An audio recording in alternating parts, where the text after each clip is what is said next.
एक महत्त्वाची अपडेट समोर येते बारामतीमधून। सुनेत्रा पवार आता मतदानासाठी काटेवाडीकडे रवाना झाल्यात। सुनेत्रा पवार या सहयोग निवासस्थानावरून आता निघालेले आहेत। आज जिल्हा परिषद आणि पंचायत समितीसाठी मतदान पार पडतंय, त्यासाठी सुनेत्रा पवार आता निघाल्यात। याचाच आढावा घेतलाय आमचे प्रतिनिधी दीपक कापरे यांनी।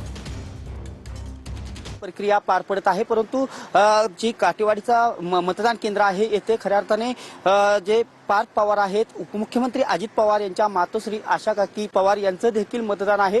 परंतु आपण बारामतीतील जे उपमुख्यमंत्री अजित पवार यांचं सहयोग निवासस्थान आहे, या सहयोग निवासस्थाना समोर आहोत आणि येथूनच खऱ्या अर्थाने जे उपमुख्यमंत्री सुनेत्रा पवार हे आपला मतदानाचा हक्क आहे तो बजावण्यासाठी काटेवाडीच्या दिशेने निघालेले आहेत आणि सकाळी 7 वाजल्यापासून जी मतदान प्रक्रिया सुरू होत आहे आणि संध्याकाळी 5 वाजेपर्यंत ही मतदान सुरू राहणार आहे। परंतु सद्यस्थितीत बारामतीतील सहयोग या निवासस्थानावरून सुनेत्रा पवार आपला मतदानाचा हक्क बजावण्यासाठी बाहेर पडलेल्या पाहावयास मिळत आहेत।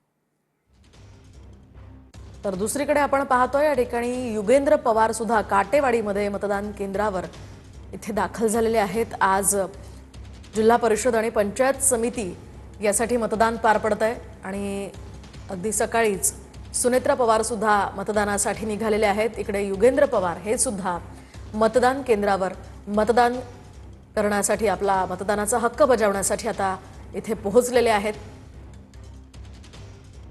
या इथल्या नागरिकांशी ते चर्चा करताना सुद्धा पाहायला मिळत आहेत। आज बारामतीमधल्या काटेवाडी या मतदान केंद्रावर सध्या युगेंद्र पवार या ठिकाणी आल्याचं आपण पाहतोय। अजित पवारांच्या निधनानंतर खरं तर शोकाकुल वातावरण पूर्ण बारामतीसह महाराष्ट्रभर आहे आणि अशा या शोकाकुल वातावरणातच मतदानाची ही प्रक्रिया पार पडतेय।